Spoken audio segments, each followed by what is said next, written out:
they don't know. Right. And they end up in this several years.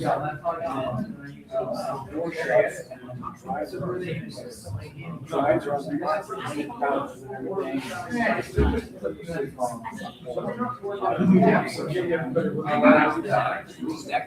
And then they back up to the part of the train and everything, and then they let it out.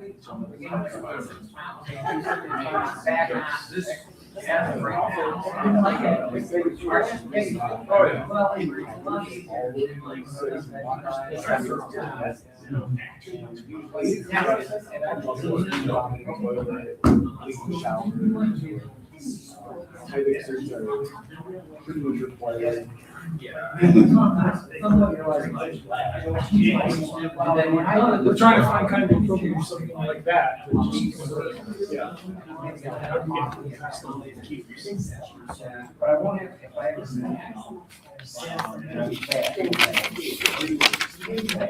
I know that they may have come up with something already. Brief and bunch of people, they still can't solve it. But yeah, the rover itself, yeah, we really have to do the reason exclusion of parents. So they can point the nose somewhere in but I also half the crews, 2 crews on the air, 2 crews in the road, and shut the door. And it was, got it set up that you can spend a couple of days just now, so it's like they go off and spend 2 or 3 days, separate to the other guys, and then back.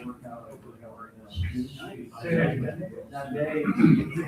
that was they had a shelf, or at least a similar shelf, kind of just in the back lot. And so they ordered the plane, if you do it. And the only one we have is a different one, that came out of that already had everything in it. So that made it much easier to integrate because they didn't have to do much with it. That one I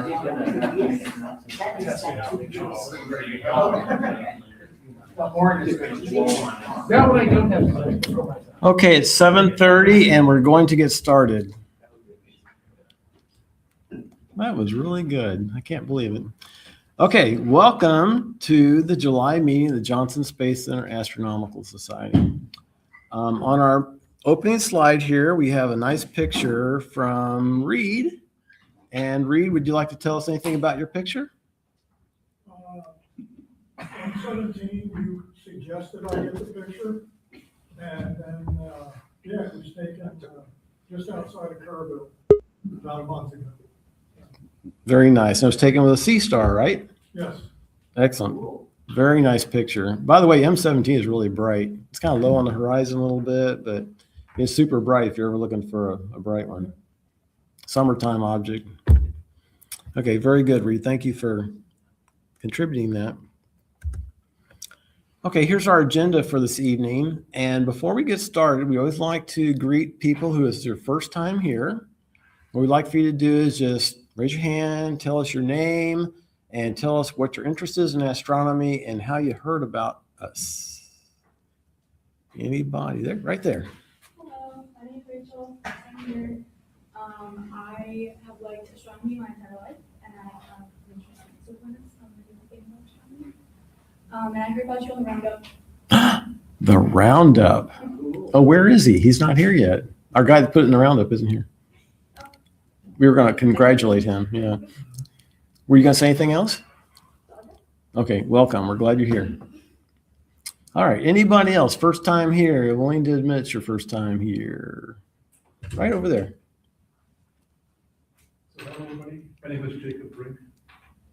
And, yeah, this is my first time here. I should have been here 2 months ago, but couldn't make it. So That's for I'm sure. happy to be here and for this talk and to be part of the society. Very nice. How'd you hear about us? How did you hear about us? How'd you hear about our meeting tonight? Well, I looked around on the web Excellent. for a local society.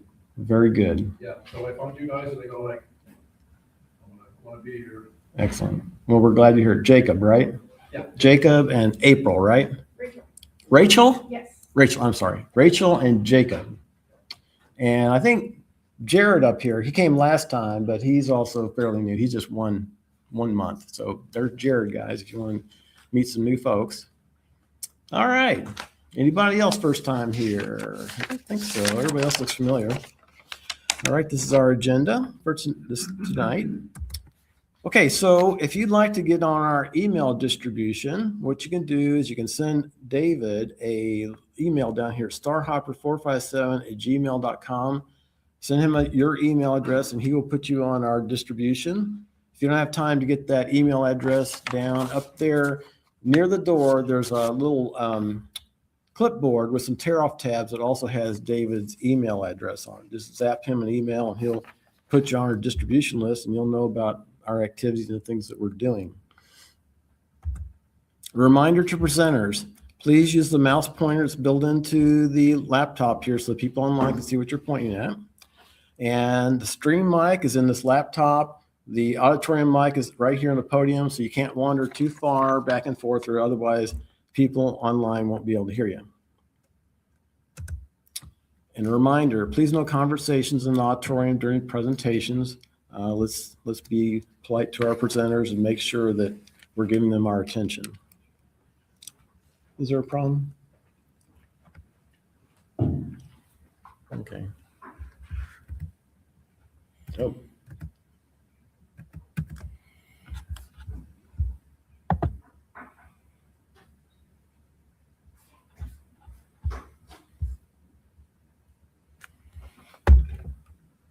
Stand by. Technical difficulties.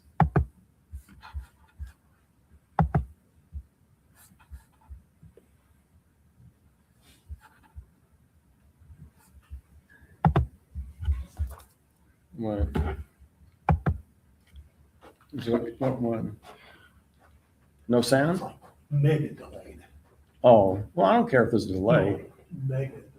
That's fine. But we still got sound going out, right? Yeah. Okay. Yeah, I don't care if it's a delay or not, just as long as we got sound with it. Yeah, I wasn't hearing other than chatter in the audience until it just now kicked off. But you're now hearing it. Okay, that's fine. Okay, thank you, Trevor. Trevor's very conscientious, and we're glad we have Trevor. Otherwise, we wouldn't be able to do 90% of the things we do here during our meetings. So thank you, Trevor. Okay, so our main speaker tonight is Anjay Stewart. He's actually a JSC, he's at JSC, he works at JSC, but in addition to that, he's a solar system ambassador. You guys know what solar system ambassador is? No, you don't. Well, when he gets up here, you can ask him what the solar system ambassador. Now, Anjay has asked for us to hold our questions to the end of his presentation. So if that's your question, hold it to the end. So instead, sometimes we interrupt speakers when they're talking. Sometimes we wait till the end. He's asked us to wait to the end to ask our questions. The name of his talk is Life in Simulated Space. And before he comes up here, I want to tell you just a little bit about him.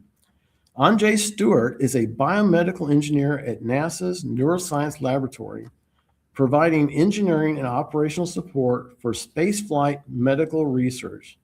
He has previously served in flight operations for a wide variety of NASA missions, including the Spitzer Space Telescope. You guys know what the Spitzer Space Telescope is? That's another thing you can ask him about. Juno, Grail, NASA's Mars Orbiter Fleet, and most recently, Artemis 1. He is also a first lieutenant in the Civil Air Patrol, supporting CAPs, which is Civil Air Patrol, emergency services missions as a mission pilot, mission check pilot, and airborne photographer. Anjay earned degrees in aerospace engineering from the University of Texas at Austin. I didn't hear anybody do. No, you guys are UTers? I was waiting for the, There we go. Is there one? There's one. Okay. Nobody else, huh? Okay. Every time I say Texas A&M or UT Austin, I got to wait for the, commotion to die down. Okay. And the Massachusetts Institute of Technology, and aspires to be a NASA astronaut. In pursuing that, he has served as the flight engineer of Hera C2M2, a 2-week asteroid mission simulation at the Johnson Space Center, as chief engineering officer of High Seas 4, a year-long Mars simulation in Hawaii, and as a test subject, crew member, and Doppler/ultrasound technician for multiple exploration atmosphere studies in the 20-foot chamber at the Johnson Space Center. Wow. So with that, join me in welcoming Anjay.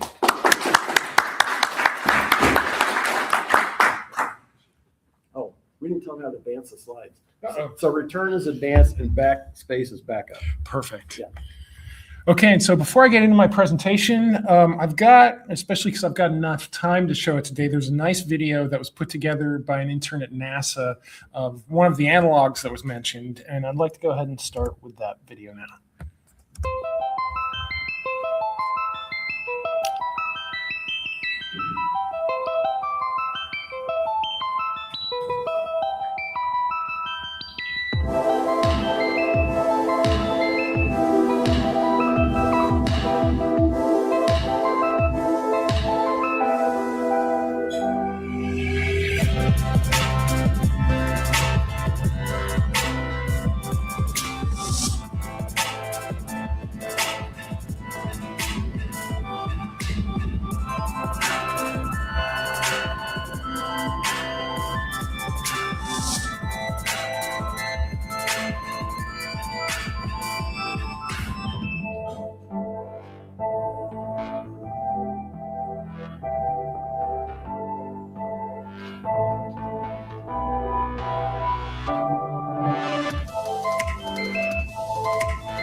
Well, before I continue talking about that, I'm happy to be able to show that because as I go through and talk about the facilities, my photos are okay, but having a whole video that kind of gives you a sense of what it's like in one of these facilities and gives you kind of a sense of the space, I think it helps a little bit more so you all understand what it is I'm talking about as I'm going through. But before we continue talking about that, and actually even before I talk about the thing I usually start with, often I talk with school groups, I talk with, for a while I was talking to a lot of Rotary clubs, but I don't get to talk with astronomical societies a lot. And so I always open with this slide because I like what it looks like, but I've actually got a story associated with that slide, and I'll talk about it later because I think it's one y'all will appreciate. But what I'm going to do now is, after showing the video, what I like to start with is by taking everybody on a journey to kind of put everybody in the right mindset. I'd like to take everybody right now to the planet Mars. And of course, we've never sent people to Mars before. And so also, even if we had, I don't think I'd be able to take this entire room and put it into a spacecraft. And so we're going to take a virtual journey. I'm going to be talking a lot about virtual journeys anyway. And so I think this kind of fits in the theme anyway. But we're going to start our journey, like anywhere, we have to start somewhere. So today we're going to start our journey aboard the International Space Station. And so if you're an astronaut aboard the space station, whenever you wake up, you can get to float over to the window, and that is your view out of the window. The cupola module, of course, 7 windows, and it's there so the astronauts have a way to control the robot arm, Dexter, but also it's an amazing view on the planet that our astronauts and we in this room call home. And from what I've understand from the people who have actually been there and seen that view with their own eyes, it is an amazing view. You're floating hundreds of miles above the Earth's surface, and you see the entirety of our planet below you. And from that vantage point, you get to see a lot of things. And so we think of space being very far away, but in some senses, near Earth orbit really isn't that far at all. I like this photo in particular, and I think a lot of people in the audience probably already recognize what I'm showing here, but this was a photo taken aboard the International Space Station. An astronaut flew over with an SLR camera, aimed out the window, and took this photo. And so there we are. That's the Johnson Space Center right there. And so we are in this photograph. The astronaut who took this photograph, I'm not sure which one it was, but they all live around here. So even though they were in space, they could very literally see their house from there. But I didn't promise the ISS. I promised we were going to go much farther out today. So let's keep on going. And so I know this is a photo that is probably familiar to pretty much everyone in the room, the blue marble photo from Apollo 17. And so we're outside of Earth orbit now. Earth low orbit. We're moving farther away now. And we're far enough now that whenever we look out of our spacecraft window, we don't just see a horizon out there anymore. We see the entire globe of our planet. But even at this distance, we see things that are familiar. In this photograph, we see the coastline of Africa. We see the Atlantic and Indian Oceans. At the bottom there, you see Antarctica. And so we're getting farther away, but we can still look back and see something that looks like home. We'll keep on going now. And I used to show the Apollo Earthrise photo here. And within the last couple of months, I've been honored to have been able to add this photograph. Within my lifetime, somebody from planet Earth has traveled to the moon again. And so this is the EarthSat photograph from Artemis 2. And so as I said before, and like y'all know, we've never been to Mars. The moon is the farthest human beings have ever been from our planet. And Artemis 2, of course, was the farthest distance of any of the moon missions have gone. So this vantage point right here is the farthest anybody has ever been from home. And even from this distance, you still see home. You still see the globe of Earth. You still can look up in the sky and see something familiar. But again, today we weren't going to the moon. We're going all the way to Mars, folks. So let's head on out there now. Again, so like y'all know, we haven't sent people to Mars, but we've sent robotic explorers to Mars. So we've sent orbiters, we've sent landers, and we've sent rovers. And this was taken by the Curiosity rover. So even though you're looking at a horizon out there that looks like something you might see on Earth, that is the Martian horizon you're seeing right there. And this picture was taken by the Curiosity rover. It had been on the surface for about a year. And the folks at JPL sent a command and said, hey, tonight, whenever it's dark, go ahead and look up and take a picture of planet Earth if you're looking for it. It's that single pixel right there.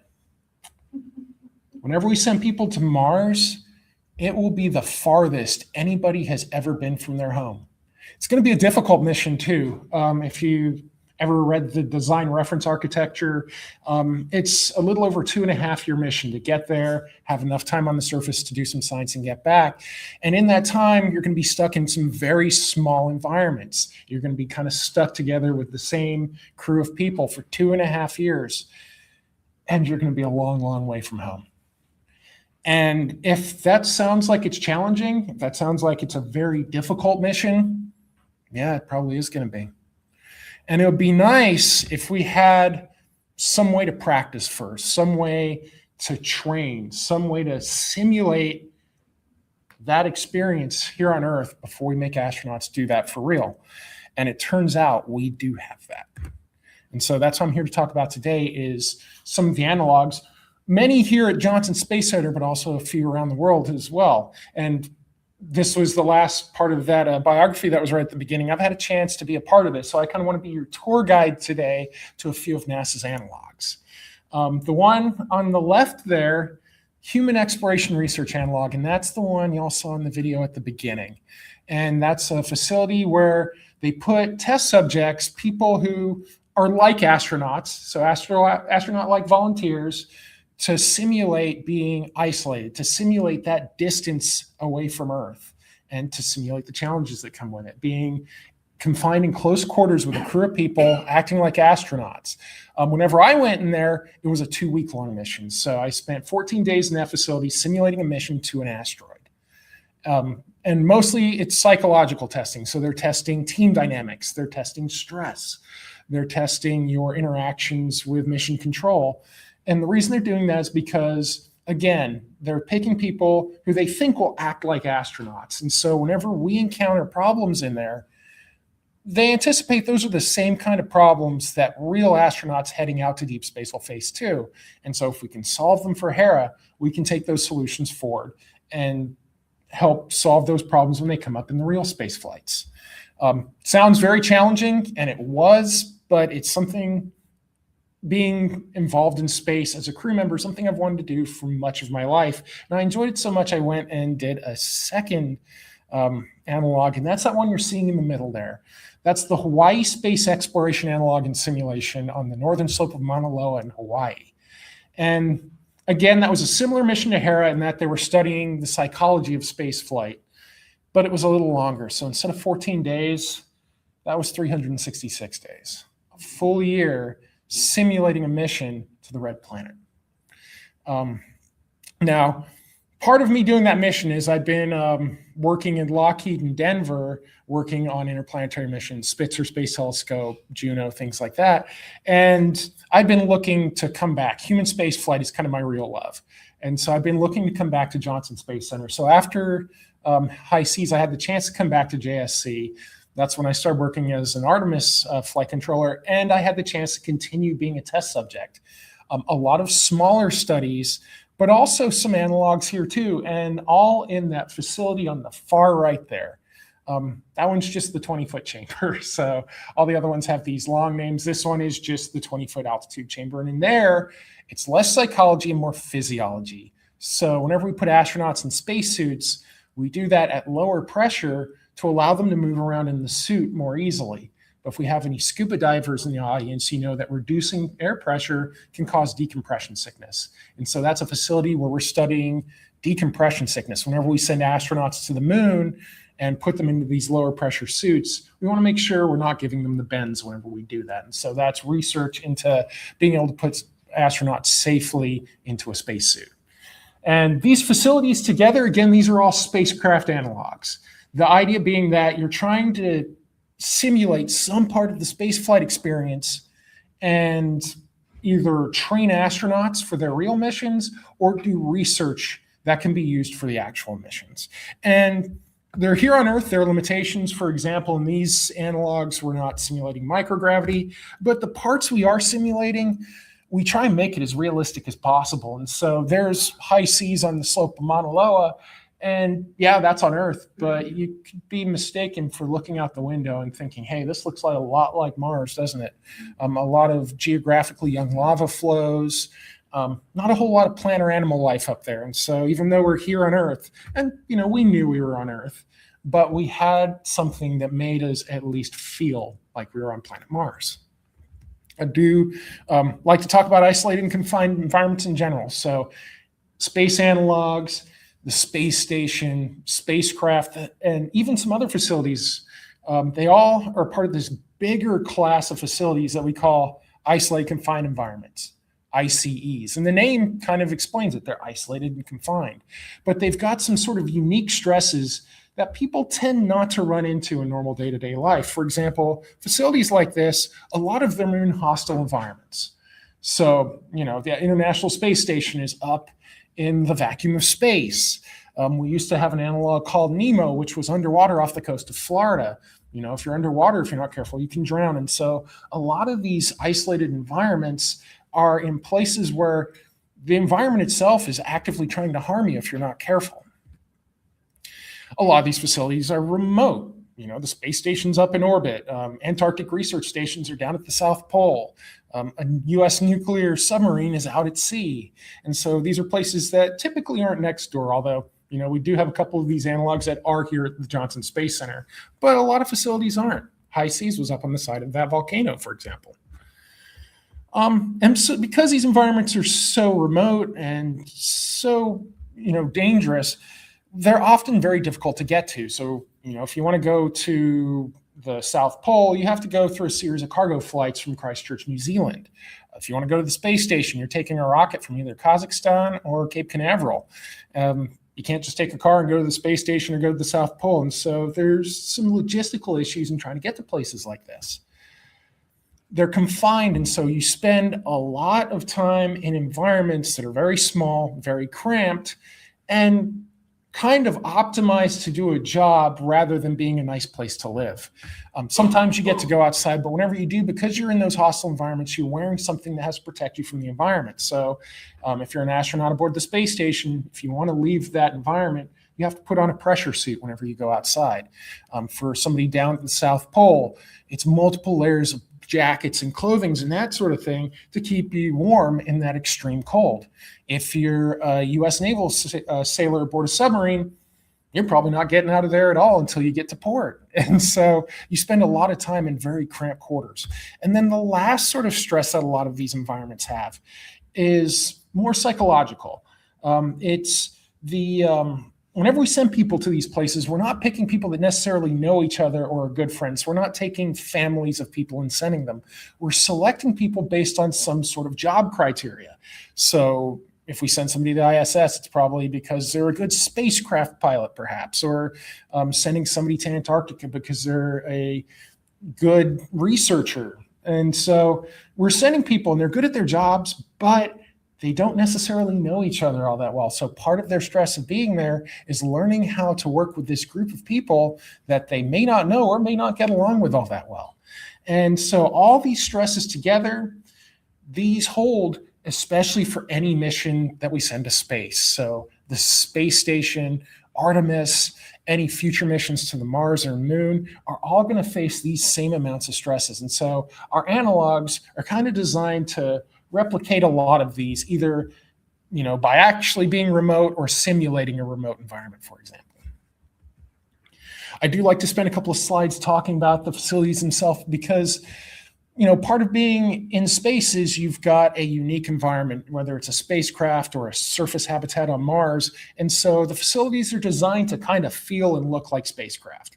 High seas in particular, and so I'll spend a lot of time talking about high seas. The Hera and the 20-foot chamber facilities, those are here at the Johnson Space Center. So they've got abundant water, power, lots of resources available just by being on a space center. But high seas was up on that mountain. So even though it was a simulated space environment, it was a real remote environment. And what that meant, for example, is our resources. So whenever I talk about being on an analog or being in space for real, things kind of take a different value. And so here on Earth, we have money in our pockets right now. We can go to Whataburger and go buy a burger. We can go to H-E-B and buy groceries. We haven't put a H-E-B on the Moon or Mars yet. And so the money in your pocket doesn't do anything for you in space. The things that do have value in space are the things that keep you alive. And so that's your resources, your power, your water, your air, and even to some extent time. And these are the things where any loss of one of those for us in an analog would change the course of our day. For somebody on an actual spacecraft could be dangerous or fatal. And so, for example, again, at high seas, we were on the side of that mountain. So all of our power came either from backup supplies or mostly, In the top left there, you see that large solar panel. That's where most of our electrical power came from. And so we were very much at the whims of the weather up there. If it was a very cloudy day, perhaps we wouldn't be able to run on the treadmill that day, or perhaps we wouldn't be able to cook a warm meal that night. If it was the middle of the winter where the days were already shorter and we were getting less power, if it was cloudy in the morning, maybe we delayed the start by an hour or so we could stay under those blankets a little longer and wait to get some power on the battery so we could switch the habitat heater on. All of a sudden, it's these resources that keep you alive. And because these resources are so important, we have to have ways to track them. And so just like a real spacecraft, High Seas in particular had this control panel called UWILA. And so the control panel itself, you can look on there, there's various gauges telling us things that we needed to know. How much power are our solar panels generating? How much power do we have in the batteries right now? How much water do we have in our fuel tanks? You could even tell air quality. And of course, it's telling us these things, but it's also communicating these things to our mission control teams on the ground as well. And so just like a real space mission, each one of these analogs had a mission control team. High Seas and Hera. And for that 20-foot chamber in particular, which is the team you see there on the right, one of the things I liked about being in the chamber was not only was it sort of a simulated mission control team, but being in that chamber had a lot of realistic systems. They were pumping air in and out to affect the pressure. And so there were some systems on there that were very much like what you would see on a spacecraft. And so there were, real engineers working to actually operate this environment just like the spacecraft while we were in there. And so again, we have mission control teams for our flights now. And whenever we send people out to Mars, we expect that they're going to have mission control teams that work with them as well. But whenever we send people to Mars, because of that distance, they're going to run into a problem. And it's a problem, whenever I tell school groups, this tends to be a new concept. For folks in the room who are used to looking at things a long distance away, y'all probably already know what I'm going to get at here, and it's light time delay. Of course, we're not talking about light years, but we are still talking about light minutes across the solar system. And so, as y'all know, Earth and Mars are orbiting the sun, and whenever they're close together, they're 3 light minutes apart. And so if we send a signal from Earth to Mars, like y'all know, it takes 3 minutes to get there. If they're on opposite sides of the solar system near conjunction, that expands to 22 minutes. And again, y'all have a sense from doing astronomy of knowing that you're looking at something in the sky, but it's something that was there maybe years to dozens, even hundreds of years ago. For us, whenever we send a message, it's going to take that 22 minutes across that gap. So imagine you're in a Mars base and you wake up in the morning, you say, hey, Houston, this is Mars Base 1. We're just starting our day. How are things down there in Houston? And you wait 22 minutes. Man, 22 minutes go by, and then your signal's received at mission control in Houston. And they say, well, we had some thunderstorms earlier today, but it's weather's gotten much nicer today. I think we're going to have a great weekend. How's the weather down there? How's the weather up there in Mars? And so you wait that 22 minutes again. 44 minutes have gone by, and all you've done is say hello to each other. Conversations that would take minutes here on Earth all of a sudden take hours or even days. And so this was something we simulated in Hera and High Seas, because part of the isolation is not just kind of that physical isolation, but also the mental isolation that comes from this time delay. For Hera, we started at real time. So at the start of the mission, we could key our mics and talk directly with our mission control team. But as the mission went on, they started adding minutes of time delay, a couple of minutes each day, to make it feel like we were getting farther and farther away from Earth. For High Seas, we started at a 20-minute time delay. We ended the mission at a 20-minute time delay. And so for an entire year, we had an emergency phone in the facility that we could use if there was an emergency. But aside from that, we had no real-time conversations with anybody else on planet Earth except for the other crew members that were in that facility with us. And for me, I bring this up because this was kind of the hardest part of the mission for me. And that everything else you could kind of solve if you had creativity. It was part of being in a facility like this is kind of learning what you have, and whenever things come up, using the resources at your disposal to kind of solve it. But These are the laws of physics. There's no way to get around this time delay. Depending on whatever communication means we're doing, we can put more data onto the signal, but that signal will still take that same time to get there. And so anytime you need help from mission control, you send the signal and then you wait and you hope they get that signal and message you back. And so again, this for me was kind of the hardest part to deal with, not only with paying attention to mission control, but also we had that same delay whenever we were talking to friends and family. So I couldn't pick up the phone and call my mom and dad, for example. I could send the messages and would get a message back later in the day and that sort of thing. But speaking of people, I've talked about the facility a little bit, but I like to talk about what life is like in there as well. And so whenever we send people to Mars, we're not just sending them there to go hang out. We, unfortunately, you'll never escape work. Even on Mars, we have jobs that we have our astronauts that we want them to do. And so it's the same thing for us in these facilities as well, as whenever we were there, we had a job to do. So our day looked very similar to what a day here on Earth does. We'd wake up in the morning, we'd have breakfast, we'd work all morning till lunchtime, eat lunch, work till dinner time. And then after dinner, we'd have some time to ourselves. It's a great system. It works here on Earth, it works on space as well. And again, you have a job while you're there. And for astronauts aboard the ISS or whenever we send them to the moon or Mars, their job is going to be science. We're sending them out there to do some sort of research, to learn something, whether it be about human physiology or about the celestial body they happen to be standing on at that moment as well. And so for us, they try to replicate that as much as we can. They want us kind of doing the same things that the astronauts were doing. So we were doing science as well. Kind of the big difference, though, was instead of doing science on things, we were the thing that was having the science being done to. So a lot of those tasks, our performance was being measured. And it wasn't to grade us. It wasn't like they were giving us an A grade or an F grade. They wanted to see how our performance would change over the course of the mission. If we're doing repetitive tasks, if we're doing the same thing over and over again, are we getting better at it? Are we speeding up? Are we taking less time? Or as the stresses of the mission start coming in, are we slowing down?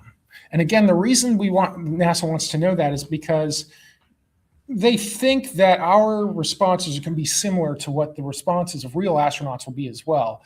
And so that can help them anticipate problems that the real crews will have and maybe have solutions in place by the time those real problems happen in space. Again, I talked about isolation earlier, and you spend a lot of time in the facilities. For Hera, you saw in that video that was kind of inside a warehouse. And so if you were to step outside the door, the illusion of being in space would kind of be broken. And so we spent all 14 days in that facility. But one of the nice things about high seas was being up on the side of that mountain, you have an entire simulated Mars you get to explore. And again, whenever we send people to Mars, we're not just sending them to stay in a bubble and do nothing. We're sending them because we want them to get out and study that planet that they're going to be standing on. We want them to take samples, take measurements, that sort of thing. And so a big part of what we were doing at high seas was simulating those extravehicular activities, those EVAs, of similar to what the astronauts would do on Mars. So we had the chance to do real geology on the side of the mountain. We were going out and taking rock samples. We were going out and taking measurements. We were doing surveys and things like that, just like the astronauts would. But again, if you remember from earlier, even though we were on the safety of Earth, Mars, whenever those astronauts will step out, it's a hostile environment. So they had to wear spacesuits. So we had our simulated spacesuits as well. Our kind of simpler version was the hazmat suit which we see there, which isn't very realistic, but it's enough to create that feeling of encapsulation. So even when you're outside, even when you're walking around, you're still not truly outside. You're still kind of encumbered in something, and you're having to work. Not whenever you pick up something, you can't just pick it up. You're working through gloves, through a suit, through this piece of equipment that's kind of working against you. I mentioned the 20-foot chamber as well, and in there we were studying spacesuits. But if you notice in that photo, I'm not wearing a spacesuit. I'm wearing an oxygen mask. So for that, the chamber itself acted as our spacesuit, and we dropped the pressure in there and did tasks while wearing an oxygen mask. So we were at a pressure that was probably equivalent whenever we were at our lowest equivalent to about the top of Mount Everest. So at that point, to be healthy, you have to be on a mask, breathing a high oxygen content gas. Where times whenever we weren't simulating EVAs, we were kind of at a pressure between Everest and sea level. The idea being is we're trying to reduce the amount of nitrogen in our blood to reduce our chances of getting decompression sickness when we're at that real low pressure. The one thing I'll put in here too is I'd mentioned that slide earlier. So we would go outside in high seas for a number of reasons. We'd go outside to do geology. You go outside because sometimes you need to fix things. But one of the unique things we had a chance to do while we were there as well is we got to do a few nighttime EVAs to go do astronomy. And what I'll say is being up there, the mountains in Hawaii are some of the greatest dark skies we have on planet Earth. And we had certain nights we would get out there. Our facility was up at about 8,000 feet on that mountain. And so you'd get cloud cover that would come in below you.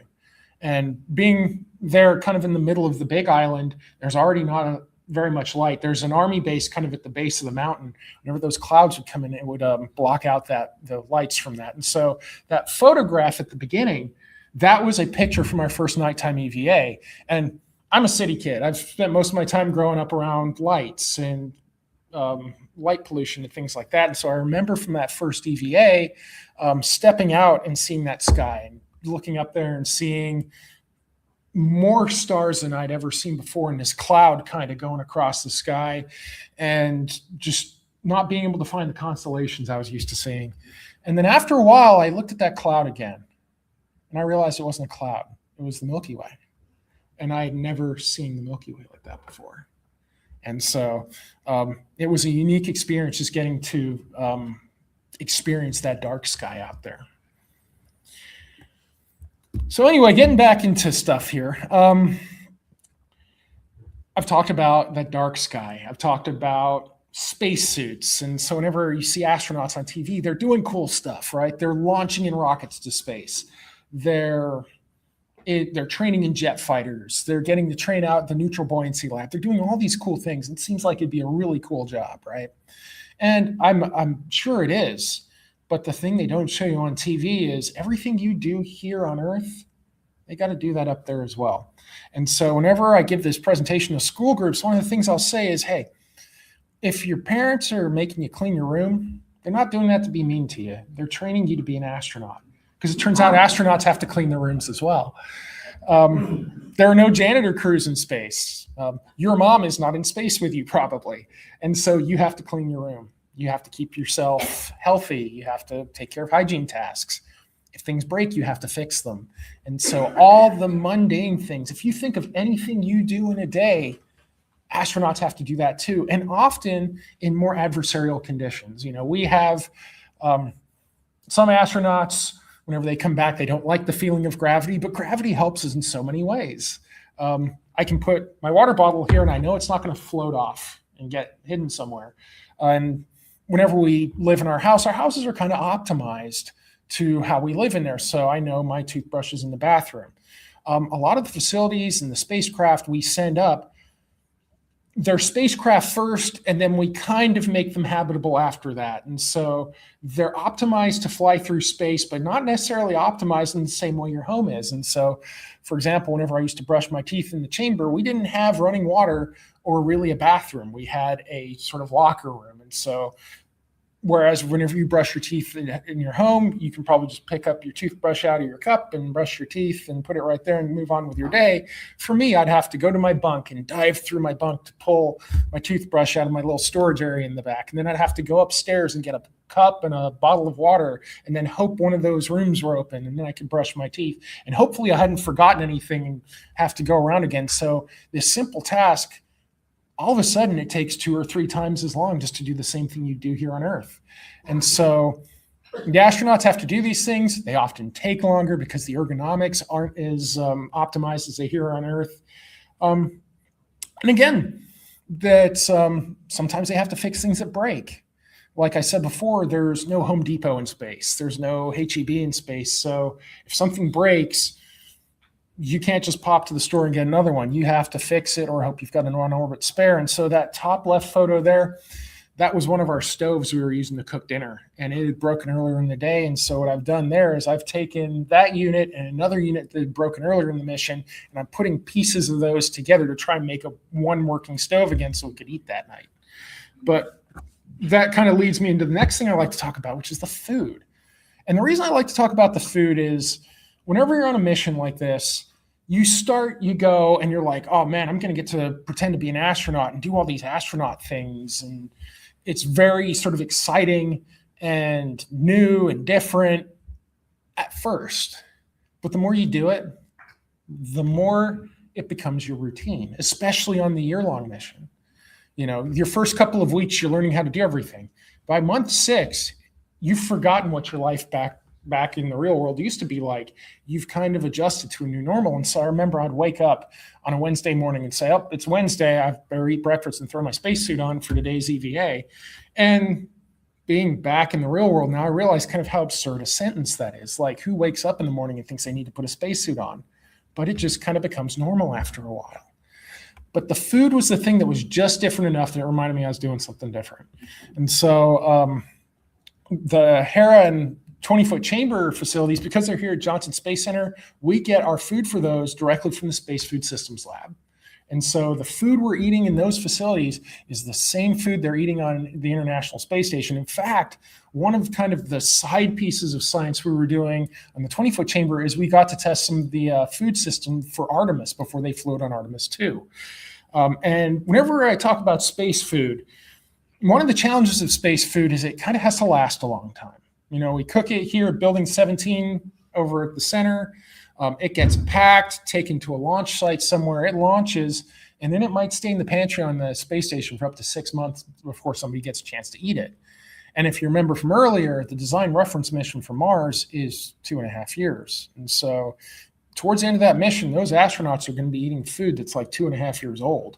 And I hope it hasn't gone bad. And so to keep it lasting that long, the food goes through a lot of processes to preserve it. It's irradiated, it's thermostabilized, and a lot of it, like you see in that top right photo, is freeze-dried. So they freeze it and take all the water out of it. So they're trying to make it so it doesn't go bad. And so whenever you get one of these freeze-dried packets, you get it and it kind of feels like styrofoam. It doesn't really resemble food. And you add water to it and it kind of turns back into food before your very eyes. And so the one you're seeing there is shrimp cocktail. A lot of the food is, it's spicy. A couple of reasons. First, because the kitchen is here in Texas, the food on the space station has a bit of a Texas theme to it.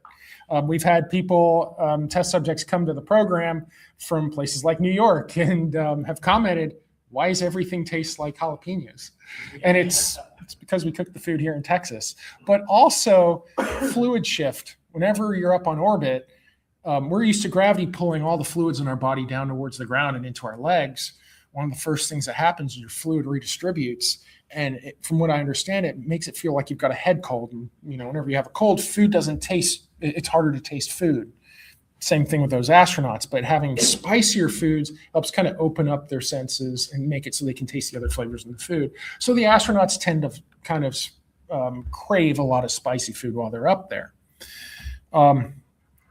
The food at the beginning of the space program, before they knew if we could even eat in space, and where space was extremely limited inside the capsule, tended to be things like toothpaste tubes full of food paste and food cubes and things that weren't very appetizing.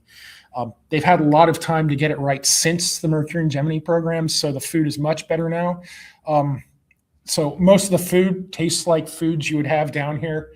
The one thing I'd say, though, is especially with the freeze-dried foods, because you're adding water to it, it's a lot of mushy food. And so you kind of tend to miss texture. You miss the snap of a fresh carrot. You miss crunchiness. And so that's kind of the one thing, one of the senses you're missing while you're up there is just kind of firm, crunchy textures. High Seas was a little different there because it wasn't at Johnson. We had camping foods instead, and we had a full kitchen. And so we had to kind of learn how to cook with these new foods. And that top left there is me cooking my Texas chili with tomato powder, dried meat cubes, spices. It's not as good as the one I make here at home, but it was better than I thought it was going to be. And with enough kind of creativity, you could make some decent meals. So that pumpkin pie down there, we had canned pumpkin that was shelf stable. We had flour, we had water, we had the spices, and we had an oven. And so we were able to make a real pumpkin pie for Thanksgiving. That turkey, though. Yeah. You take some turkey chunks, you add flour, and you shape it into something that looks like a turkey. Tastes kind of like a turkey flavored chicken nugget. What I'll say is whenever you're on a mission like this, you're willing to put up with some creative culinary choices. The other thing we got to do on high seas, though, because it was such a long mission, is we had the chance to grow some of our own food. Now, the challenges with growing food takes up a lot of space, a lot of energy, a lot of time, a lot of water. And so for us, we didn't have the resources to completely replace our shelf-stable meals. This was more of a snack every week or two. But that photo right there, that was our first Martian harvest. And for us, we kind of made that our first Martian holiday. And so we all got dressed in our shirts and ties, formal place settings, and we all got as many bites out of that tomato as we could, because that right there was the first fresh produce we'd had in about 3 months. And as I was saying before, you miss the textures of kind of real food. Just having real food after 3 months, it wasn't much, but it was definitely a treat, definitely a morale builder. I've talked a lot about challenges. I've talked a lot about hardships and homesickness and things like that. And it's not all hard, though. And whenever you see astronauts, they seem like heroes. They seem larger in life, but they are just people. And just like people here on Earth, they have wants, they have desires, they have things they like to do in their free time as well. For our short missions, Hera and the 20-foot chamber, those were kind of like our shuttle missions. And for those missions, turns out you can run people at very high sorts of levels of activity for like a week or two. And so whenever we'd send the shuttle into space, those astronauts would be booked solid from the moment they launched to about the moment they landed. There wasn't much free time. There was a little bit. And the same thing for Hera and the 20-foot is we had maybe a little bit of time. We'd watch movies at dinner. That's what we were doing there at the bottom left. Listen to audiobooks, that sort of thing. For high seas, though, turns out that high level of intensity works great for 2 weeks, but you can't run people months or years at that same pace. And so astronauts aboard the space station, they work a 9-to-5 job. You know, they have 6 hours of scheduled work a day and then 2 hours of exercise to fight the effects of microgravity. And so they have an 8-hour day plus the 2 hours of exercise each day at the weekend. They get their weekends off. They get holidays off. And because we found that during the Skylab days, you can't run a crew of people at maximum intensity indefinitely. And so the same thing for us on that 20-foot chamber, in that we had our jobs there and we worked most days, but we also had time to kind of pursue the things we wanted to as well. So I found the crew members on my missions, they were the kind of people who like to learn things. Had a couple of people working on their PhDs while they were there, a couple of people learning new languages. Cyprian down there, that ukulele, he got that from a guitar store in Hilo about a few hours before our mission started, and he had never played one of those. So the first few times he picked that up and played it were a little painful. But you know, you give yourself a year, by the end he was a very talented player. We also did group activities. So the top left there, me and Tristan were having a little fun with the spacesuits, but we did have game nights every Wednesday night in the habitat. You look behind Tristan there, and there's a screen that we could project movies onto. So Friday night, we'd pop a bag of popcorn and have a movie night. We even had a crew member who knew how to salsa dance, and so we took salsa dancing lessons in the dome too. And then this last slide, and these are just some photos I like, honestly. Whenever you're up there, it can be very easy to lose track of time. Whenever you're at the facilities here at Johnson, again, you saw that video at the beginning, and you may have noticed that there's no view outside. And so you have no view of the sun. And it turns out we use a lot of the sun to kind of orient ourselves in time. One thing I remember, it was, I think, the second day I was in Hera. It was the middle of the day, and we were doing a simulation activity. And we got done in, again, middle of the afternoon. And I'm like, all right, looking at my schedule, seeing what's next. Wait a second, it wasn't the middle of the afternoon. It was 7 o'clock at night, and it was dinner time. I had completely lost awareness of the passage of time during the day. It was extremely disorienting. And that lesson kind of taught me that, hey, I have to be watching my watch and making an effort to know what time of day it is. And the reason I mention this is it works on kind of an hourly scale. For high seas, we had a window that allowed us to see the outside world. So we could see the passage of the sun. But being on the side of that mountain, whether it was winter or summer, it was the same view out that window. And so it works on week and month scales as well, that if nothing's changing outside, it's very easy to lose track of what day of the week it is or what week of the year it is. And so the reason I bring that, to bring it back to these photos, is you have to make an effort to keep track of time. And so the way we did that was by celebrating holidays. You know, if you celebrate Christmas, it makes it feel like winter. You celebrate 4th of July, it makes it feel like summer. And also things you celebrate too are things like milestones, your day 100, day 200. Here's our photo from day 300, where we got things from around the habitat and tried to put on costumes to make us look like the Spartans from the movie 300.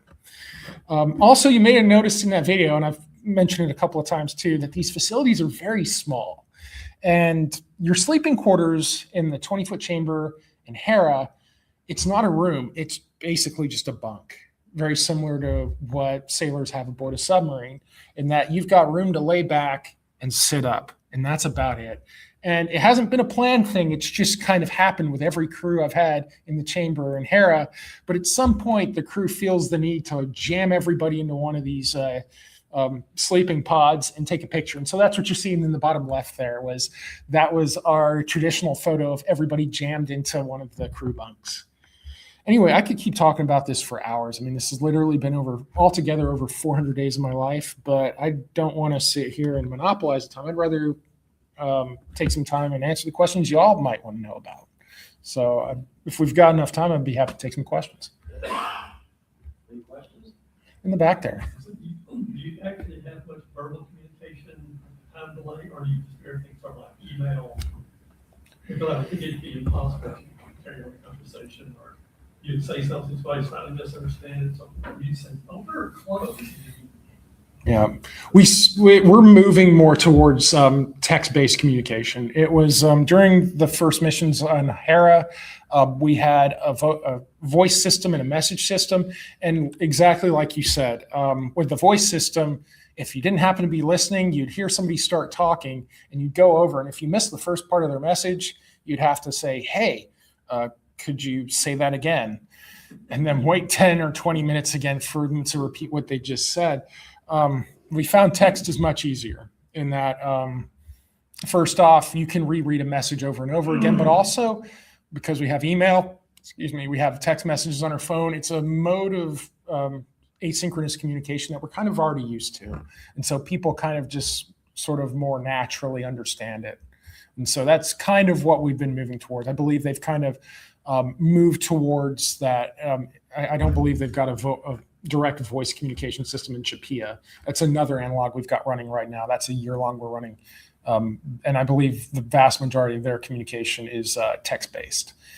If you really wanted to get that voice across, because, you know, there is a difference between somebody coming and talking and having, you know, not just the words I'm saying, but my body language, my tone of voice, those carry communication too. And so we did have the ability to record ourselves and send recordings. You know, if we really wanted to get a point across to somebody, that was a tool we'd use occasionally, as if there was something going on and we get the crew together and make a video and go, all right, listen, folks, we've got a message for you.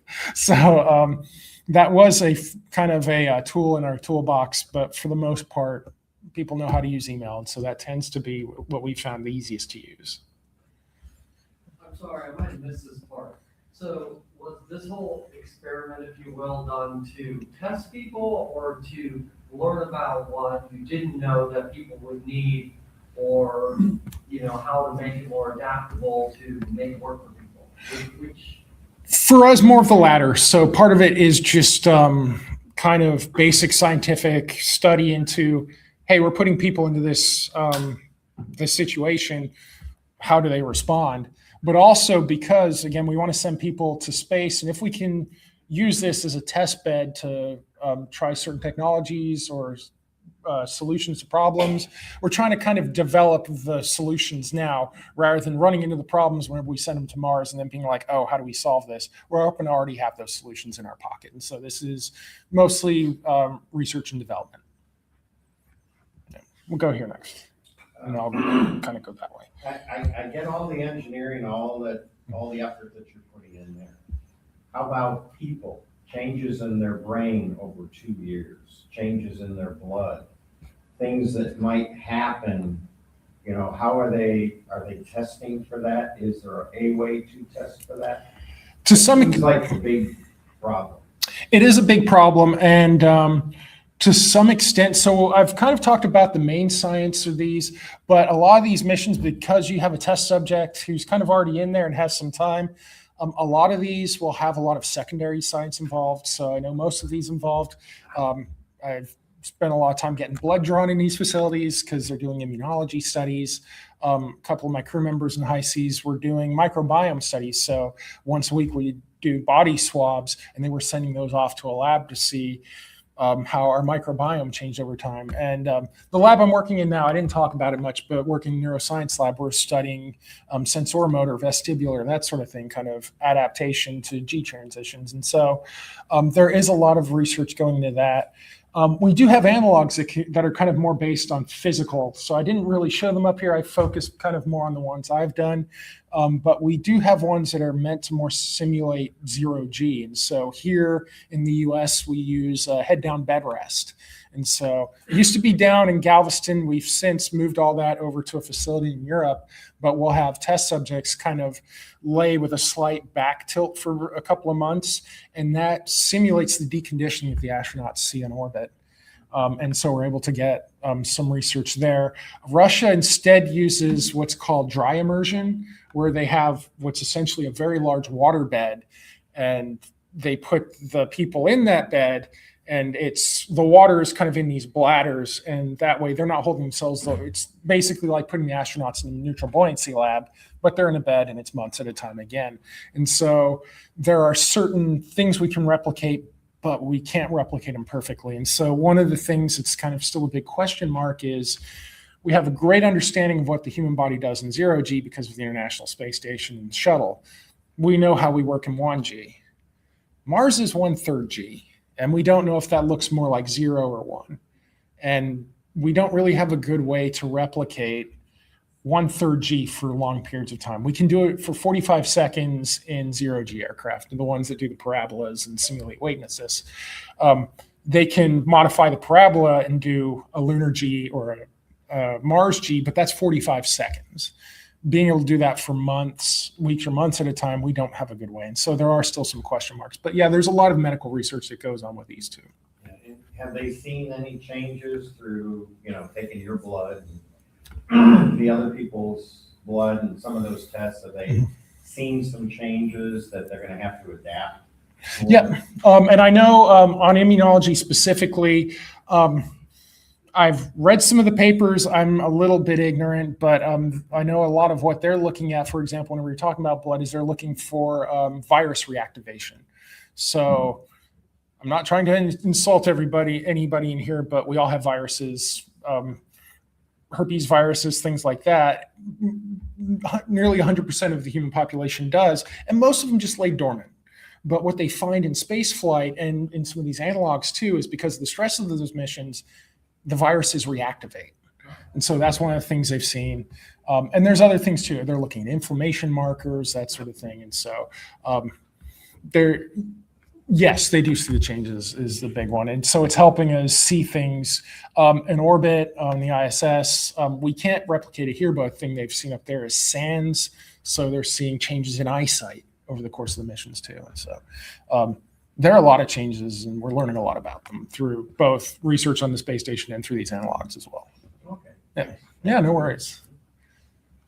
Tell me about your cultural, social, on high seas, all the different countries, you have Germany, Yes. England, France.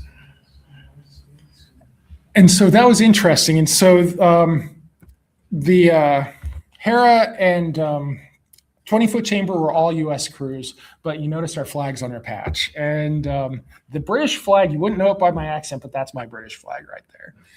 I was born in England to a British mother. My dad was a U.S. serviceman over there. And we did have a German crew member and a French crew member as well. And so and that was interesting because it was interesting kind of seeing the interplay of having sort of 3.5 American crew members and then these 2 European crew members.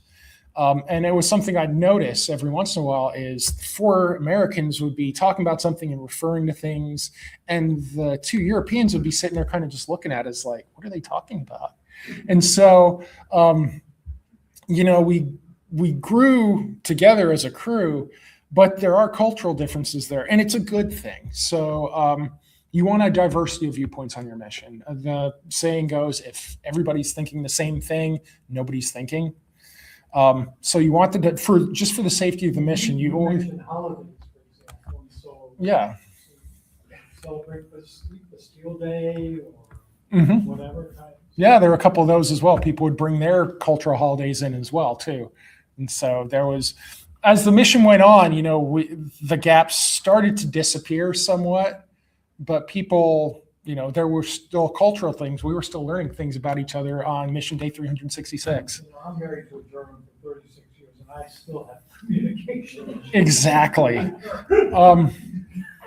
This one is too, it hasn't been through here, but one of my former jobs was working with the Deep Space Network and, working with MRO and Odyssey and things like that. And the Deep Space Network has 3 stations. You've got Goldstone, California, Madrid, Spain, and Canberra, Australia.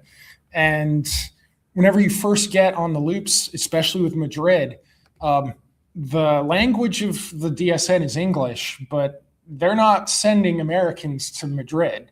They're picking people there who speak English, but there's a very heavy accent.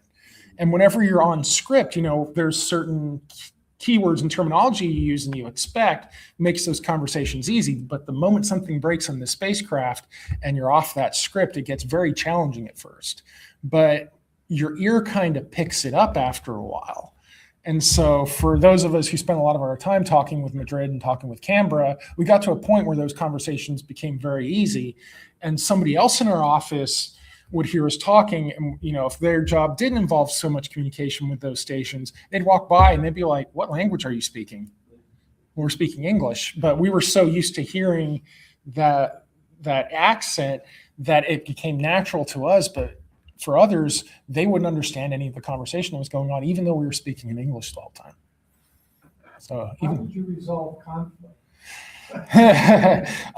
in some ways better than others. I will say, as a consequence of these missions, I'm a much more blunt person than I used to be. And really it's because you learn that, here on Earth, if you get in an argument or a problem arises, you can leave the room and you can go do something else and you can avoid that person if you want. That doesn't work there. You are in that pressure cooker. And, if something comes up, you can ignore it and hope it goes away, but it won't. It'll just kind of build and build over time. And so you learn very early on, if a problem would arise, you just say, okay, I need to address this now before it gets worse. One of the best sort of tools we saw was something we were testing on Hera, and it was called Debrief Now. And what that tool was, we each had, and it was a thing we did at a few points through the mission. It was on our schedule, and we pick up our iPad, and it would have a little application on it, and the app would ask us questions. It would ask, have you had any problems with crew interactions this past couple of days? Have you had any problems with the habitat? And so it was asking, and it was sort of what it was an anonymous polling method. And so what it would do is we'd mark our answers and then we'd meet as a group. And there was a central application that would pop up and say, hey, this aspect of the mission right here, some crew members said there's been a problem. Maybe y'all should talk about that. And what we found with that is if one person threw something in and said, hey, there's a problem here, maybe just one person recognized it. But whenever somebody would say that, other crew members would start going, I hadn't thought about that, but you're right. I've been running into that problem too. And so I found that was a very good tool in getting people to talk and it was very effective in getting us to resolve problems. Okay, one more question and we move on. So with the mission of establishing a habitat on Mars and the fact that there's no atmosphere, is there an equivalent of a Van Allen belt on Mars that provides protection for anybody in the biodome? No. And that's a big difference between here and Mars. And one of the challenges, I know people talk about terraforming a lot, but I had the chance to work on a mission called MAVEN. And MAVEN's job was to study the rate at which Mars' atmosphere is getting torn off the planet by the sun. And so here on Earth, we've got the magnetosphere, which does a great job of deflecting that solar wind around us. And so we have a thick atmosphere in large part because we've got that magnetosphere protecting us. Mars doesn't have one. And so that continual solar wind is tearing the atmosphere off the planet. And so, if we were to somehow build an atmosphere, that'd be great, but the sun's going to tear it right off again. And so we are very, at least on Mars, with any technology we have at the moment, we're very limited to what we can take with us. And so we have to build habitats that are going to self-contain that atmosphere. We can't, and even just the sort of the scale of trying to put an atmosphere around Mars would be very difficult as well. And so it's, at least for the foreseeable kind of near future, it's going to be whatever facilities we can take with us to contain those atmospheres.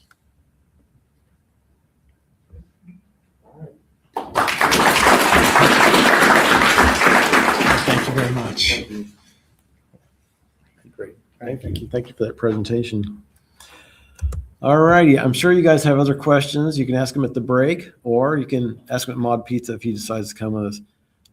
Quickly, Rick, did you bring anything? Yes, no? Yes. As usual, yes, I did. Excellent. Are they up there at the? Yeah, we've got 4 or 5 of the magazines. We are getting low on magazines if anybody wants to donate.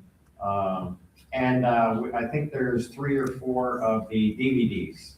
Okay. So they're all up there. Help yourself. Very good. Thank you, Rick.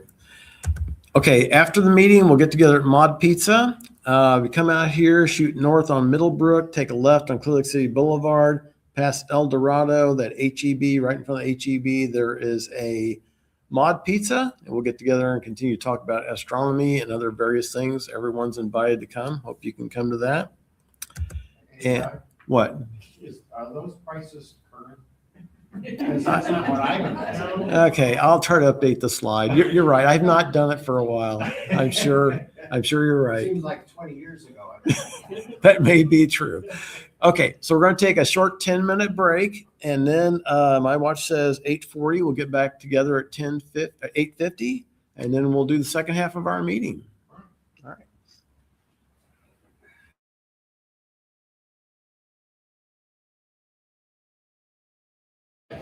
Presentation. So I'll talk, then I'll come back. Okay?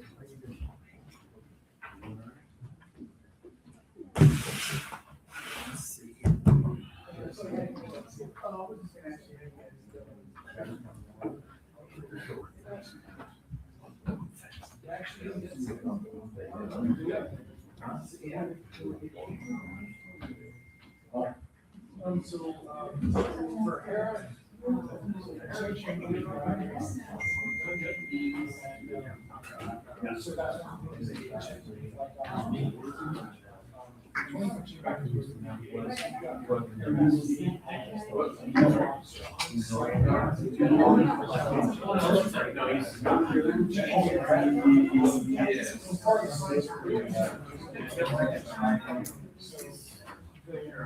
And we also have Yeah, I saw that. I always go there. So, by the way, because they're animals, really bad happens. So I see. Yes. So we had facilities up to normal kind of first responders. The guys are so the meeting after the meeting. We're not really looking at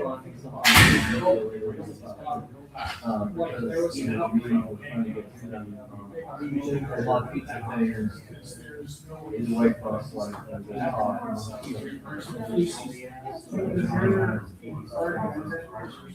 to like.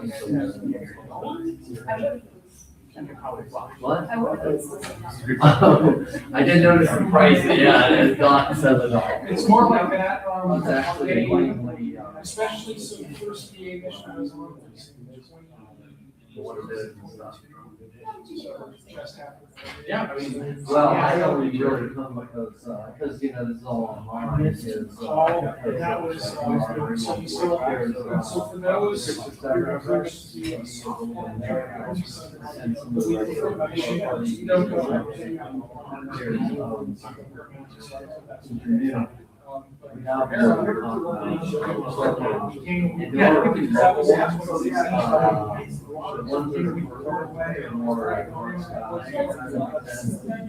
I wouldn't be buying it.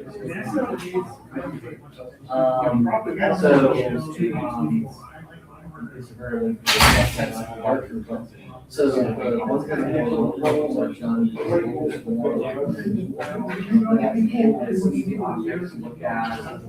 I've done And so, if you look on my patches, name Gifford,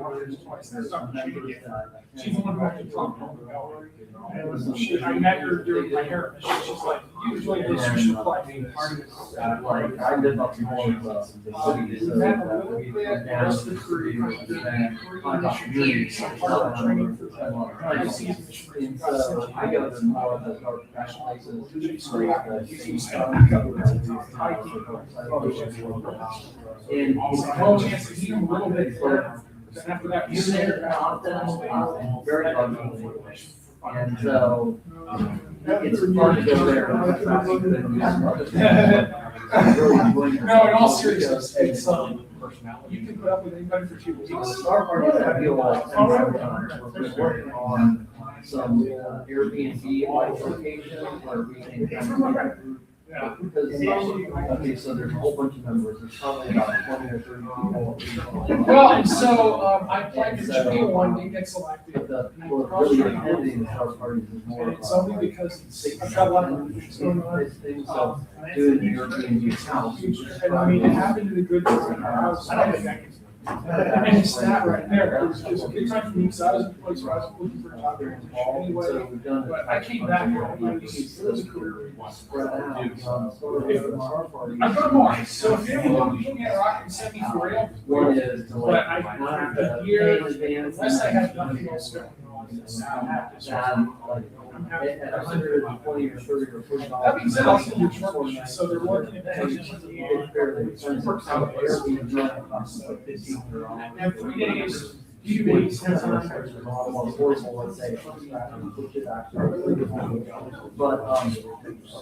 so then there's the.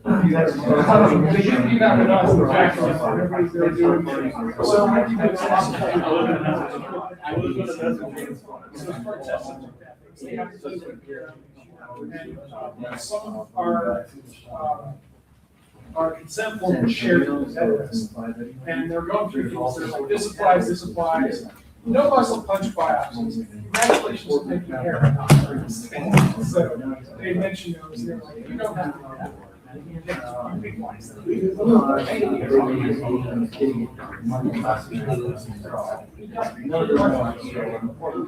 had a question there too. Answered that one.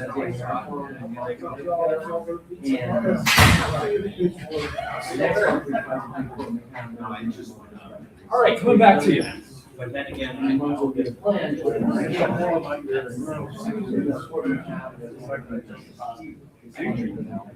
Yeah.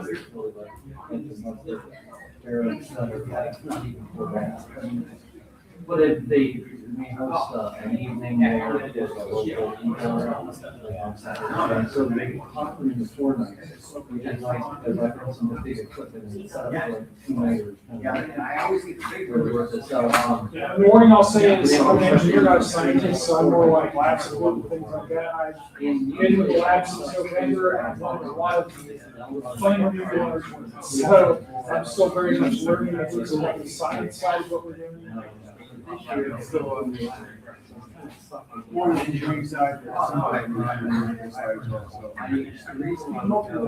Yes. I mean, it's been interesting. It's like things, because your team is so flying, there are certain things that kind of lost over the training. With I mentioned, looking for, sensor motor, things like that. It's like they talk about it, they say, they don't do it, and then they move on.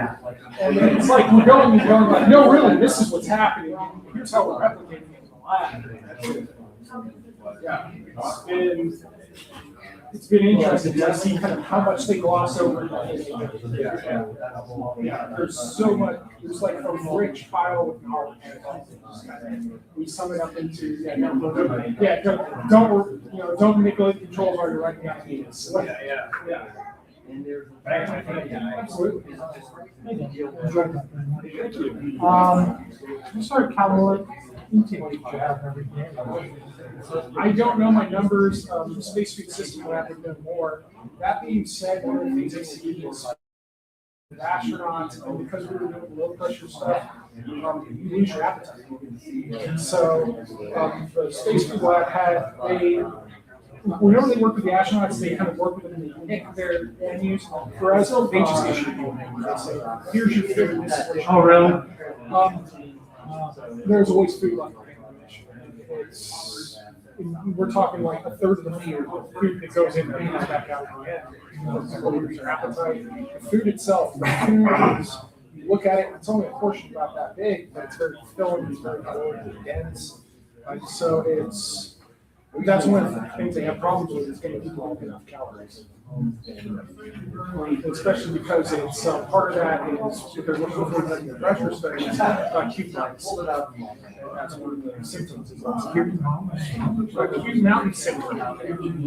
It's just the effects of going to a higher effective altitudes, headaches, nausea. And if you go from here to Denver, if you feel kind of unwell the first day, or same sort of thing. What's your employment status? I'm a civil servant or a contractor or what? I'm a contractor.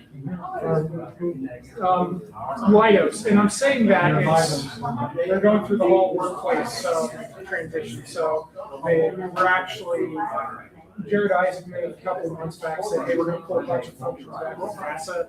Our department's term to do that's come up, so we're all applying for CS.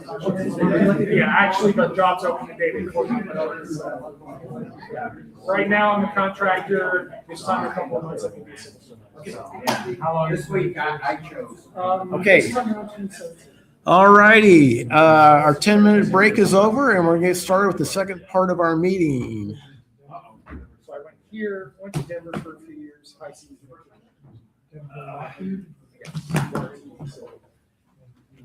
Yes, it's true. You calling the meeting to order? Yeah, what do you think I just said?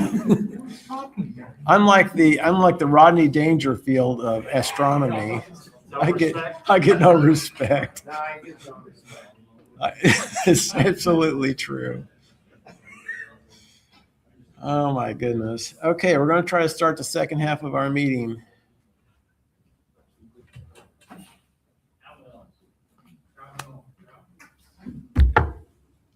Yeah, we're going to start the second half of our meeting. Okay. No conversations in the auditorium, please, during our speakers. Okay, so next up, we actually have a member's minute from Paul Maley, who's not here tonight, but you guys all know Paul. He lives in Arizona, and he does all kinds of stuff. So he sent a member's minute in, which I will read. He says, the probability of auroras and solar storms that create them remains high through the rest of this year. We have a 5-day trip planned for Alaska in October, and there are a few spaces left in case anyone from the JSC AS, that's you guys, wants to witness some really amazing displays. Explosions on the sun continue even through the summer when the northern lights takes a break. I will be leading my 33rd Aurora viewing trip for the JSCS on October 12th through the 16th. We have never had a trip where the lights were not seen! Exclamation point. If you have never witnessed the aurora, you are missing a true bucket list event. Check this out at Paul's website, which is www.eclipsetours.com. And the people that have gone on these things have had a blast. And it's really good. So if anybody's interested in Paul's trip, see his webpage, go on a trip and have fun. Thank you, Paul, for submitting that members minute. Next up, thank goodness he's here. Okay, and our second Paul of the evening, Paul Lutz, is going to bring us prominent features in M33.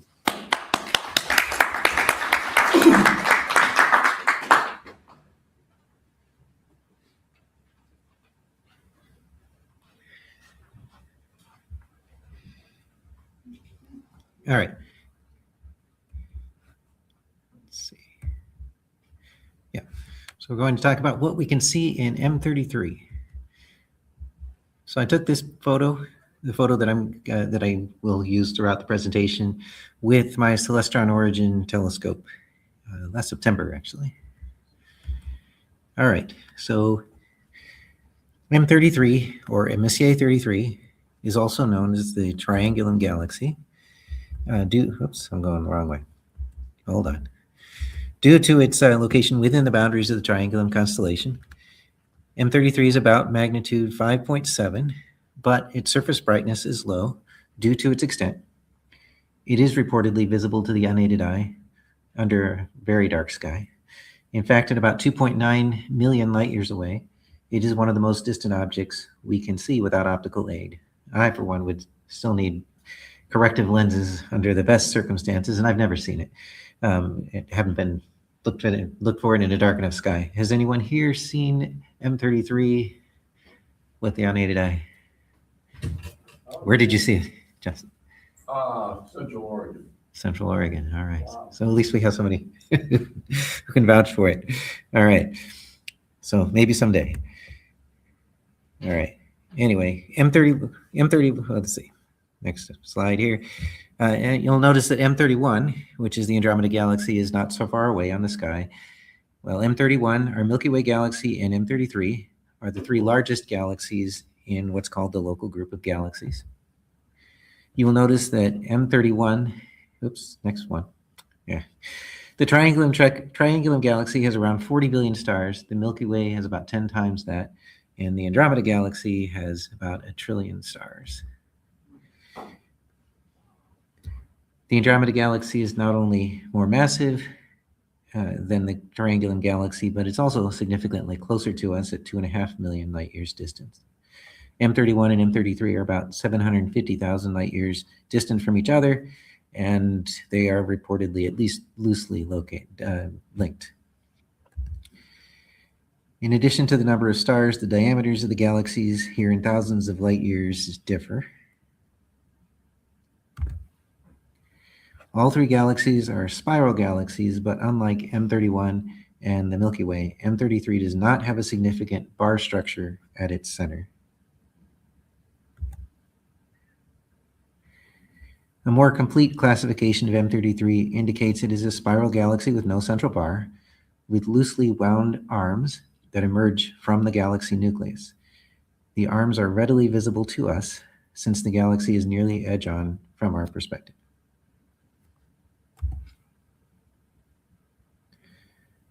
Unlike M31 and the Milky Way, M33 does not have a supermassive black hole at its center, perhaps because it has no bulge. So they have an upper limit that says it can't be larger than an intermediate mass black hole at the center. It may not have any black hole at all.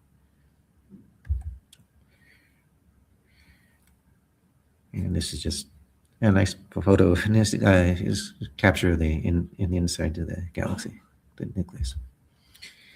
All right. Okay, great. So what features can we see within M33? First, we can see H2 regions of ionized hydrogen, which are associated with star formation, or at least these are, here underlined in red. The brightest of the H2 regions are in M33's center and in its spiral arms. For analog H2 regions here near Earth in the Milky Way, consider the Orion Nebula, with its association of 4 young stars known as the Trapezium, also the Lagoon Nebula, and the Eagle Nebula.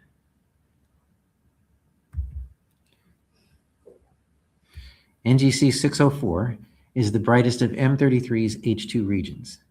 Indeed, it is the second most luminous H2 region in the local group, about 45 million times more luminous than our sun.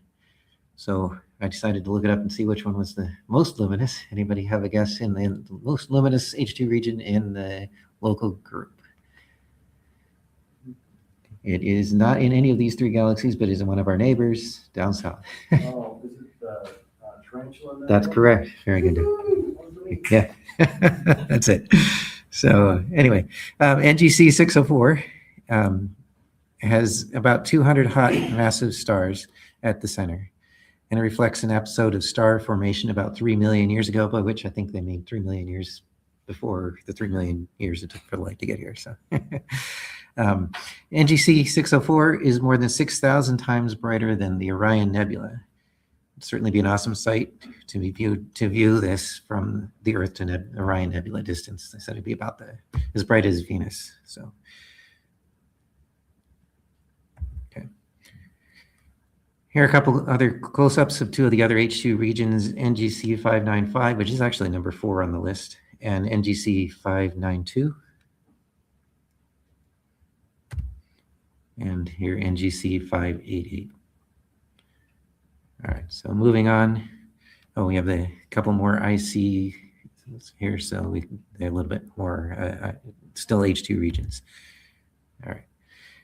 We can also identify some star clusters in M33.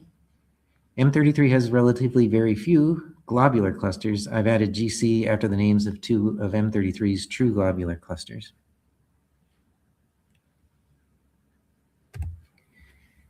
An example of star cluster types in the Milky Way, of course, consider the galaxy, the globular cluster M5 and the open cluster M44. All right, and C39 down here in the bottom is another cluster that's also associated with M33. Gives you an idea of the extended size of the galaxy. Extended. Okay, can we see individual stars in M33? Yes, in fact, we can. The brightest is B324, which is a type A hypergiant. And there are several of them in the inset there.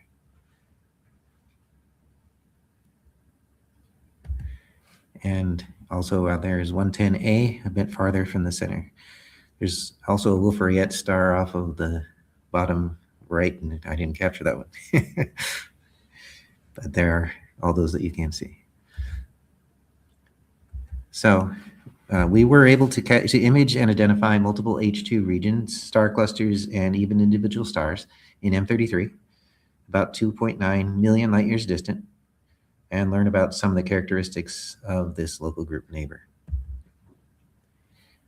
Scott Harrington's article from the November 2024 issue of Sky and Telescope was quite helpful to me in the preparation of the clusters and stars sections of this presentation. So I highly recommend that article. And that's really it. Thanks. Any questions? Yes. So, Paul, you took that picture from home? Yes. Wow. And was that the processing all done internal to your scope, or do you have to process it? I just let it do its thing.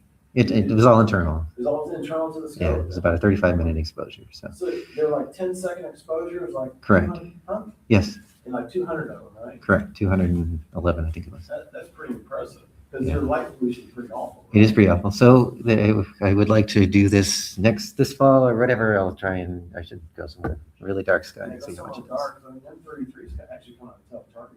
Yeah. So, leave mine from, you know. Yeah, no, and it was pretty interesting to try and match the map, et cetera. It was really quite easy they were all very clearly what they were. So That's impressive. that's it. Any other questions? Yeah. You asserted that one of those galaxies did not have a black hole. I thought galaxy evolution had become understood to be integral with black holes. Well, it doesn't have a supermassive black hole. It might have a modest sized black hole, no more than I think it was 11,000 solar masses, so, but not a supermassive black hole. And I can't really answer your question about exactly the science of that. So, other questions? Any questions for Bob? All right. Thanks very much.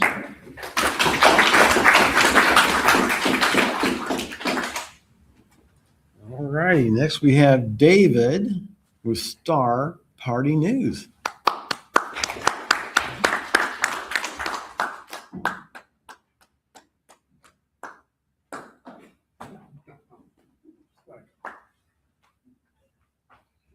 All right.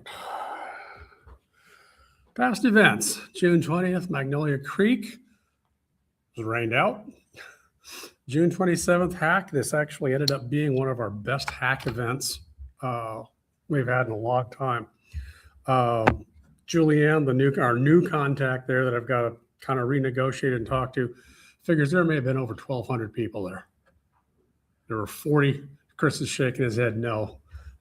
I'm thinking 400 or 500 myself. Yeah. It was us. I'll get to it. I've got some pictures and as part of the report. But they also had 40 craft vendors there, and we had our usual cement pad. But the craft vendors had people coming in streaming throughout the entire night, and I don't need to tell any of the attendees that the parking was an absolute nightmare.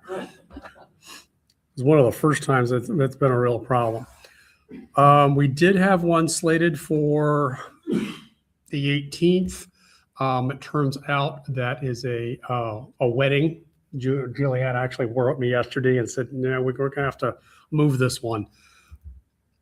And what I did is I made an executive call. I said, let's have a little bit of a break. We could have gone to Sunday or the previous Friday, but the problem is the position of the sun would have been much like it was the last time on the 27th, which means the moon wouldn't clear the trees until pretty doggone close to 8:30. And everybody would have to be doing the sun for the entire time. Now, I have got her to reconsider based on our verbal conversation that night on the 27th. For the summer months, she's agreed to shift from 6 to 9 to 7 to 10. So we can get there a little bit later and hopefully have some time once the sun goes down, we can actually focus on some stuff that's actually in the sky. So she got the winery to agree to that. So the only thing really on this calendar is July 24th. There's a Space Center Houston event for staff, VIPs, and family. Dan Roy is coordinating this one. You do have to contact him and come in through the front door so that basically they have to know you're coming. That's the only way that one works out. I've lost track. I think that's also going to be largely a solar night, solar evening, because I think that's also close to 8:30. I didn't check it out on my lunar calendar beforehand. So we have gone out, pushed out to August 22nd for a hack winery, the next hack winery event. That is slated to be a nice first quarter 50% moon. Should be a good one. It's all that's on the calendar at this point. September 19th, A-Day at Insperity. El Dorado, October 5th through the 10th. Then club's trip to Fort McCavitt, 8th through the 12th. And these are all up on the calendar. 19th to the 17th, Okie Text, October 17th, Sun and Moon, that the museum prefers to run. I've got the clubs on there again. Yeah. October and then November for the last two hack winery events of the year. And that was pretty much all that's on there. I do need to get a November one on there to make up for Magnolia Creek having to cancel. Yeah, as I said, June 20th, that one was horrific thunderstorms on that Saturday night. So once again, another one called for an account of weather. June 27th, hack. Bob and Leslie, Stan Lamb, I thank you guys very much. Chris, Jerry Campbell, Bai Hong, gentleman named Abraham, who did not give me his last name, Linda and Jeff Bridge, and myself. This was without question one of the more successful ones. So as you can see there, vendors all over the place. People were, the place was just crawling with people and people coming up and looking at the sun. They didn't realize they could, a lot of them didn't even realize they could look at the sun through a telescope. I said, well, yeah, we got to take a few precautions so the hair on the back of your head doesn't go poof. A couple of solar scopes out here because of the sunset twilight time when the moon would clear the trees. The sun was the evening's primary target for most. I think it was a really good mix. I found out I am really not prepared to do the sun. I had to come up with something based on my past 2 eclipse experiences. But a couple of people had I think 3 of us had, 3 of you had Coronado types to see the ejectas. And then I just had a regular one. I had this silly little thing. I used this for the 2017 eclipse, and I used the mount down here, the Manfrotto mount, and this one and a camera for the 2024 eclipse. So I just said, 3 o'clock in the afternoon, I'm going to Frankenstein these 2 together and see if I can get a system that'll work, because I could not find my solar filter for my 6-inch Dob. It's somewhere in an alternate universe in the house. So there you go. I just dropped his name, Linda and Jeff. The moon came out. This rig did give me one advantage. I was able to pick up and move 3 times, which I did. And then I hopped down near Jerry and I hung down here just off to their side so that I can at least show people the moon. As I said, it turned out to be a really fun time. Leslie and Bob came over to, I think you were checking on something about the moon. Oh, you were asking about, actually, that was a good general question. Getting fits into a different file format that you can look at other things like TIFFs and such. Were you ever able to get that resolved? Fits are the individual frames. Yeah. And it is ABI and JPEG for the Okay. video. I believe this is Stan Lamb's rig. This was Chris's. That's Chris's big one. Somebody looking through one of Chris's setup scopes here. And then Bob's on his way. He didn't get the email about the gate change. So that's all that's there. All that's there. Jug. David, is there anything going on with Evelyn Metter for the fall or? They have not gotten back to me, but that's a good reminder that I could poke back at them and try to set something up in the fall. Yeah, it's helpful to have something that, can invite anybody to. And then the golf course, is there a reschedule on that or what? They've not a reschedule, but they just want another date out in November. Okay. Most people can come to Hack if they want. Oh. Okay. It's not just limited to that. I mean, people can just show up. So, Chris. That was our 80th Hack Bunker Star Party. I neglected to mention that. Yeah, that has been that was our 80th event. And Julianne, when I told Julianne that, she said, well, let's keep the relationship going and we'll do something for you guys when it's the 100th.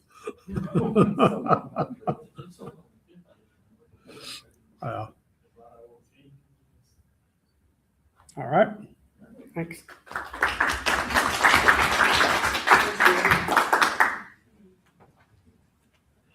All righty. Our next meeting will be on August 14th right here. Leonard Ferguson, which many of us know, is going to bring us a talk about the next Nancy Grace Roman Space Telescope, which is going to be really good. So we're looking forward to that. Next, door prizes. Door prizes. Did everybody get a door prize ticket? You did not get a door prize ticket? Okay, hold on. Anybody else not get a door prize ticket? Just Trevor? You got some good door prizes here. Okay, am I missing anybody? Did you guys get door prize tickets, Paul? Okay.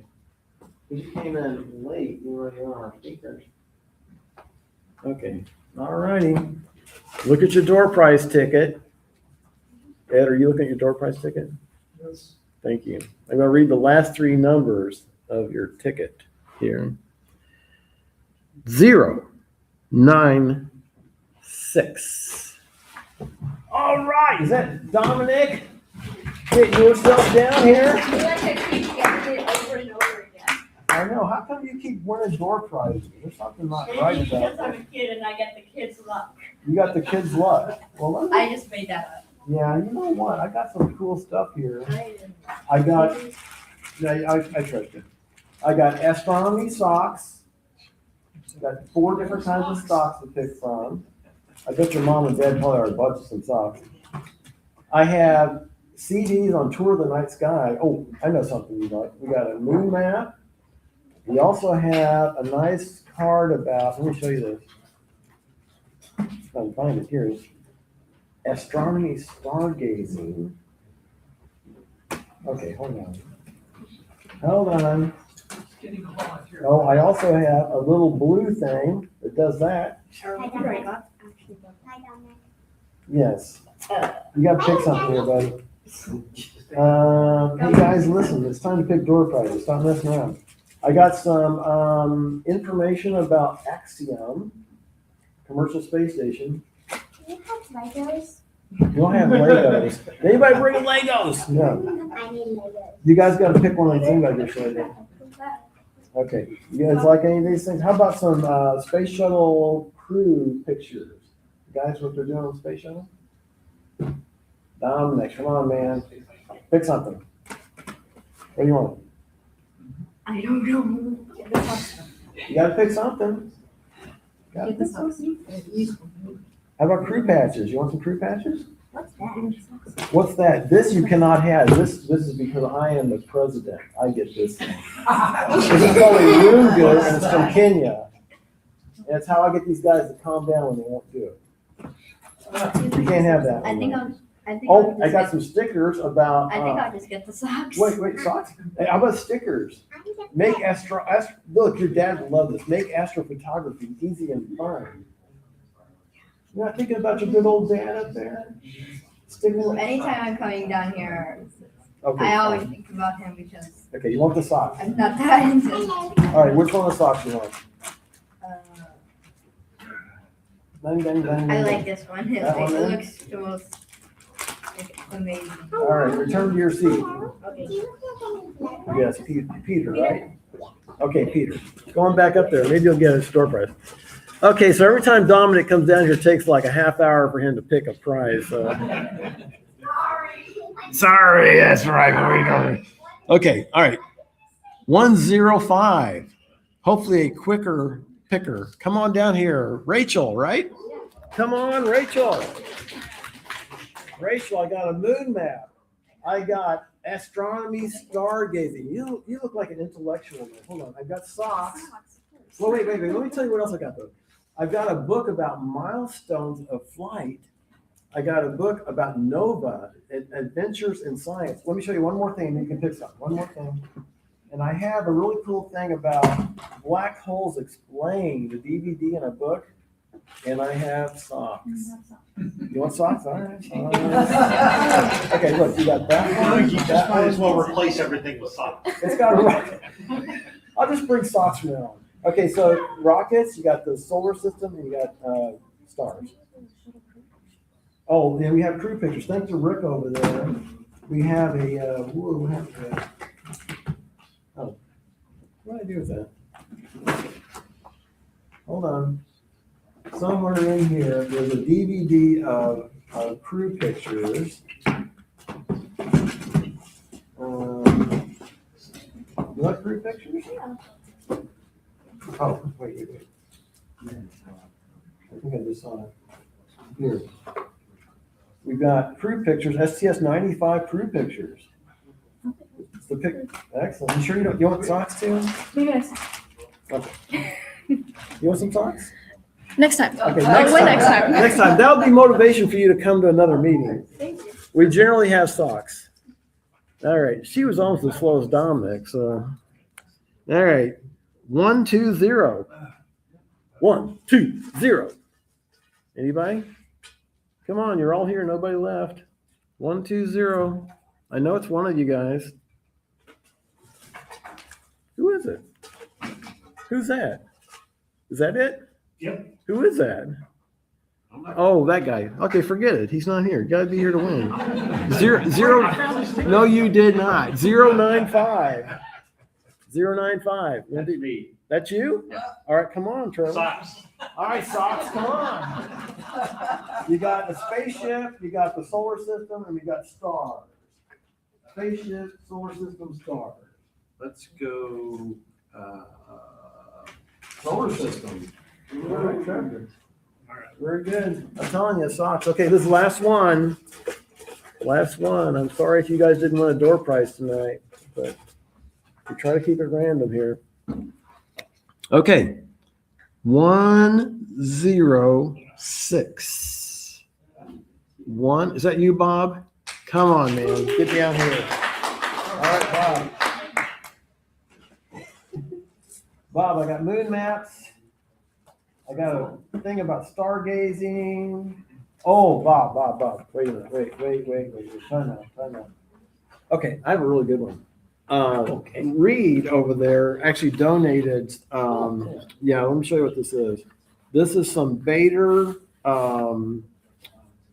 solar film. So you can make your own solar filters. That's what's in here, right, Reed? Yeah, he wanted to check the star party, right? Yeah. Yeah, it's Bader solar film, so you can take this and make whatever size filters you want. I actually have some. Okay, so you don't need that. I don't need that. I do Okay, have, that's fine. I do have one of those. You want them? Do you want it, Leslie? I can try to make some for my binoculars. Yeah, you can. Leslie, I made some for my binoculars with this stuff that works really well. Okay. Oh, really? Do you want that? Yeah, I get that. Now, there's a good husband right there. He got a door prize for his wife. All right, thanks, Bob. Thank you. All right, very good. All right, thank you all for coming. See you at Mod Pizza afterwards. Oh, door prizes, contributions are welcome. If you don't like my door prizes, bring your own, right? Okay, see you next time.